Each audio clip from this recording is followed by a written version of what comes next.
ધોરણ 9 ગણિત। તો એમાં અત્યારે આપણે દેખવાના છે ઘાતના અમુક નિયમો, ઘાત અને ઘાતાંકના નિયમો। તો ઘાતના નિયમો આપણે દેખવા જઈએ તો સિમ્પલ ભાષામાં આ એક નોર્મલ નિયમ છે, જેમાં ઘાત તમારે કેવી છે, સરખી છે, આધાર તમારે અલગ અલગ છે। જો માથા પર હોય ને તેને ઘાત કહેવાય, અને આ નીચે જે હોય ને તેને આધાર કહેવાય। શું કહેવાય? આધાર કહેવાય। હવે અહીં ધ્યાન એ આપવાનું છે, તો અહીં તમારે ધ્યાન એ આપવાનું છે કે અહીં દેખો છોકરાઓ, આધાર 2 છે, આધાર 3 છે, અહીં ઘાત 2 છે, અહીં ઘાત 2 છે, મતલબ આધાર અલગ અલગ છે અને ઘાત સરખી છે। તો થાય શું? અને આ વચ્ચે નિશાની છે તો તેને ગુણાકારની નિશાની કહેવાય। એમ પણ લખી શકો તમે 2 ની 2 ઘાત ગુણ્યા 3 ની 2 ઘાત। હવે આમાં કરવાનું શું? તો કે આ બંનેને એક કૌંસમાં લખી લેવાનું। લખી લીધું 2 ગુણ્યા 3 આખાની કેટલી ઘાત? 2 ઘાત। 2 ગુણ્યા 3 આખાની કેટલી ઘાત? 2 ઘાત। 2 તાલી 6 અને 6 ની કેટલી ઘાત? 2 ઘાત। તો 6 ની 2 ઘાત એટલે કે 6 ગુણ્યા 6 એટલે કે છંગે છંગે 36, છંગે છંગે 36। તો આ ધ્યાન રાખજો તમે લોકો, બરાબર છે। હવે બીજો એક દાખલો આપણે દેખી લઈએ, જેમ કે 3 ની 3 ઘાત ગુણ્યા 2 ની નહીં પણ લખીએ આપણે 5 ની 3 ઘાત। ઓકે, તો 3 ની 3 ઘાત એટલે અને 5 ની 3 ઘાત વચ્ચે નિશાની શાની છે?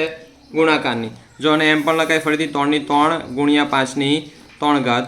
હવે અહીં દેખો આધાર અહીં 3 ને આધાર અહીં 5, તો આધાર અલગ અલગ, વચ્ચે નિશાની ગુણાકારની, ને અહીં ઘાત સરખી 3 3 છે।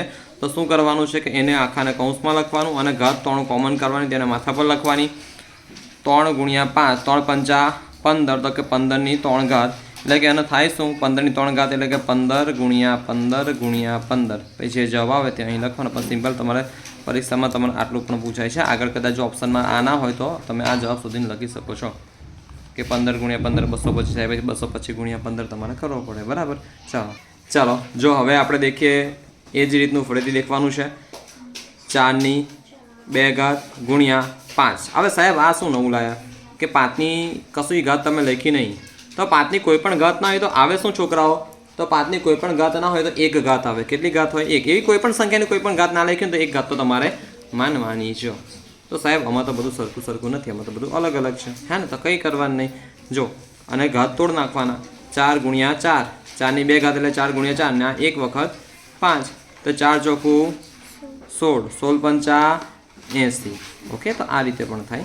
હવે ધ્યાન આપો, બીજો નિયમ તમને શીખવાડું છું, જેમાં આધાર સરખા હશે, આધાર સરખા હશે, વચ્ચે નિશાની ગુણાકારની અને ઘાત આપણે અલગ અલગ છે। જેમ કે અહીં 2 ની 3 ઘાત છે, 2 ની કેટલી ઘાત છે? 5 ઘાત। આધાર સરખા, વચ્ચે નિશાની જો આધાર સરખા અને વચ્ચે નિશાની ગુણાકારની। જો આ આધાર 2 ને બી આધાર 2 વચ્ચે નિશાની ગુણાકારની, તો ઘાતોનો શું થાય? સરવાળો। શું થશે? ઘાતોનો સરવાળો। જેમ કે દેખો 2 ની 3 વત્તા પાછળે 5, તો 2 ની 3 ને 5 કેટલી થાય? 8। તો 2 ની 8 ઘાત એટલે 2 ને કેટલી વખત ગુણવાનું? 8 વખત। 2 ને કેટલી વાર ગુણવાનું? 8 વખત। 1 2 3 4 5 6 7 8, ફરીથી 2 દુ 4, 4 દુ 8, 8 દુ 16, 16 દુ 32, 32 દુ 64, 64 દુ 128, 128 દુ 256। ઓકે, 256। ફરીથી કરીએ 2 દુ 4, 4 દુ 8, 8 દુ 16, 16 દુ 32, 32 દુ 64, 64 દુ 128, 128 દુ 256। ઓકે, ફરીથી બીજો એક દાખલો શીખવાડું છું આવો જ, જેમાં આધાર સરખા હશે। જેમ કે 3 ની 2 ઘાત ગુણ્યા 3 ની 3 ઘાત। તો અહીં ધ્યાન આપો, આધાર 3 અહીં ને આધાર પણ 3 અહીં, વચ્ચે નિશાની કઈ છે? ગુણાકારી। તો ઘાતોનો શું થાય? સરવાળો। ફરીથી 3 ની 2 વત્તા 3 એટલે 3 ની 2 ને 3 કેટલી થાય? 5 ઘાત। એટલે કે 3 ગુણ્યા 3 ગુણ્યા 3 ગુણ્યા 3 ગુણ્યા 3। એમ તો અહીં આટલો બી જવાબ હોય જ પરીક્ષામાં, પણ જો અહીં ના હોય તો તમારે આ કરવું પડે કે 3 તાલી 9, 9 તાલી 27, 27 તાલી 81, 81 તાલી 243 સમથિંગ થાય, બરાબર છે? તો આટલું સિમ્પલ ભાષામાં કરવું પડે। હવે આગળ જઈએ આપણે, હજુ આ નિયમમાં આગળ દેખીએ। જેમ કે વાત કરું, કોઈક મોટી સંખ્યા લઈએ, આધાર 10 છે, વચ્ચે નિશાની ગુણાકારની, આધાર અહીં પણ 10 છે, પણ અહીં ઘાત 5 છે ને અહીં ઘાત 6 છે। તો થાય શું? આધાર સરખા, વચ્ચે આધાર સરખા, વચ્ચે નિશાની ગુણાકારની, તો ઘાતોનો શું થાય? સરવાળો। તો 10 ની 5 વત્તા 6, તો 10 ની 5 ને 6 કેટલી થાય? 11 ઘાત। ઉતરે મગજમાં, હે ને? તો આ જ વસ્તુ છે, ખાસ ધ્યાન રાખવાનું છે। ઓકે, આ તો આધાર સરખા હતા, વચ્ચે નિશાની ગુણાકારની હતી ને ત્યારે એમાં થાય સરવાળો ઘાતોનો। પણ જો આધાર સરખા બી હોય ને વચ્ચે નિશાની ગુણાકારની જગ્યાએ ભાગાકારની હોય તો શું થાય? તો તે આપણે હવે દેખીએ। જો હવે આપણે દેખીએ આધાર આધાર સરખા છે અને વચ્ચે નિશાની છેદમાં મતલબ અંશ અને છેદનું સ્વરૂપ એટલે ભાગાકારનું સ્વરૂપ છે. હવે અહીંયા આગળ જો ફરીથી અંશ અને છેદનું સ્વરૂપ છે. હવે અહીંયા આગળ 5 ઘાત છે અને અહીં કેટલી ઘાત છે 2 ઘાત. તો થાય શું? તો તે આપણે હવે દેખીએ. દેખો 10 ની 5 ઘાત ઓછા 10 ની 2 ઘાત. ફરીથી આધાર આધાર સરખા વચ્ચે નિશાની ભાગાકારની. તો ઘાતોની શું થાય? બાદબાકી. શું થશે? બાદબાકી. 10 ની 5 માંથી 2 જાય તો કેટલી વધી? 3. 5 માંથી 2 જાય તો કેટલા વધ્યા? 3. તો 10 ની 3 ઘાત એટલે 10 ને કેટલી વાર ગુણવાના? 3 વાર. 10 ને કેટલી વાર ગુણવાના? 3 વાર. કેટલી વાર ગુણવાના? 3 વાર. 1 એકુ 1 1 એકુ 1 ને પાછળ 3 મીંડા લગાવી દેવાના. ઓકે, ચાલો પછી આગળ આપણે દેખીએ. હજુ ફરીથી કહું છું, આધાર આધાર સરખા વચ્ચે નિશાની ભાગાકારની. તો ઘાતોની શું થાય? બાદબાકી. અત્યારે ફોન આવે એટલે કદાચ અવાજ ના આવતો એટલે ફરીથી બોલ જાઉં છું. ફોન આવ્યો હતો તો કદાચ અવાજ ના આવતો તો ફરીથી કહું છું. 10 ની 5 માંથી 2 જાય તો કેટલી વધે? 3. તો કે 10 ગુણ્યા 10 ગુણ્યા 3 10 એટલે કે 10 ને 3 વખત ગુણવાનું તો 1000 થાય. બરાબર. ચાલો પછી બીજું કંઈક શીખવાડું. 7 ની 8 ઘાત ભાગ્યા 7 ની 4 ઘાત.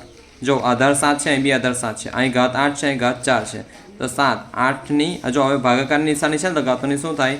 બાદબાકી. તો 7 ની 8 માંથી 4 જાય તો કેટલા વધે? 4 4. તો 7 ને 4 વડે હું ગુણું. 7 ને કેટલા વડે ગુણું? 7 વડે ગુણું. 7 ને 7 વખત 4 વખત ગુણું. 4 વખત ગુણું.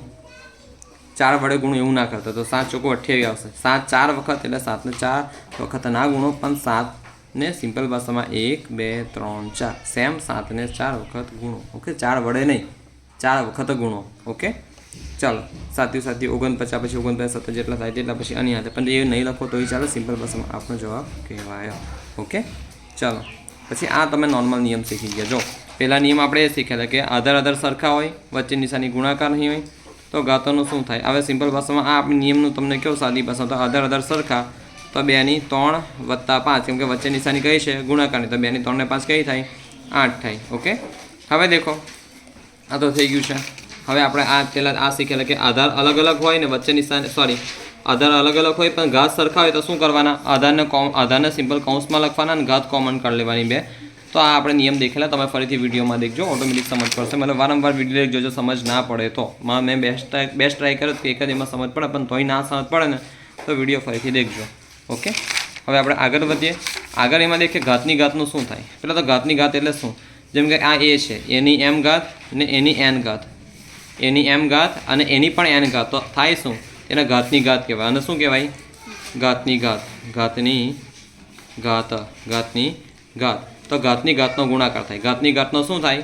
ગુણાકાર થાય. તો આ યાદ રાખજો સૂત્ર. ઘાતની ઘાતનો શું થાય? ગુણાકાર થાય. જેમ કે જો અહીંયા હું છે 2 ની 3 ઘાત અને એની પણ 2 ઘાત. તો આ ઘાતની ઘાતનો ગુણાકાર થાય. તો કે 2 ની 3 ગુણ્યા 2, 2 ની 3 ગુણ્યા 2 એટલે 2 ની 3 દુ કેટલી થાય? 6 ઘાત. બરાબર. પછી 4 ની 3 ઘાત અને એની 5 ઘાત. તો કે 4 ની 3 ગુણ્યા 5 તો કે 3 પંચા 15. ઓકે, તો 4 ની 15 ઘાત જવાબ આવે. પછી 6 ની 7 ઘાત અને એની 8 ઘાત. તો 6 ની 7 ગુણ્યા 8 તો 7 અઠ્ઠા 56. ઓકે, તો 7 અઠ્ઠા આવ્યું 56. તો સિમ્પલ ભાષામાં ઘાતની ઘાતનો શું થાય? ગુણાકાર. ઘાતની ઘાતનો શું થશે? ગુણાકાર. ઓકે, હવે અમુક સંખ્યા તમને છે ને ઓળખતા આવડવી જોઈએ. જો ધ્યાન આપો, અમુક સંખ્યા તમને ઓળખતા આવડવી જોઈએ. મતલબ આવું કંઈક છે આ 25. તો 25ને લખાય કેવી રીતે? તો 25ને છે ને ઘણી બધી રીતે લખાય. જો એના માટે હું તમારું પાછલું પેજ વાપરીશ કેમ કે થોડું મોટું થશે લખાણ. તો 25ને કઈ રીતે લખાય? તો ધ્યાન આપવાનું છે.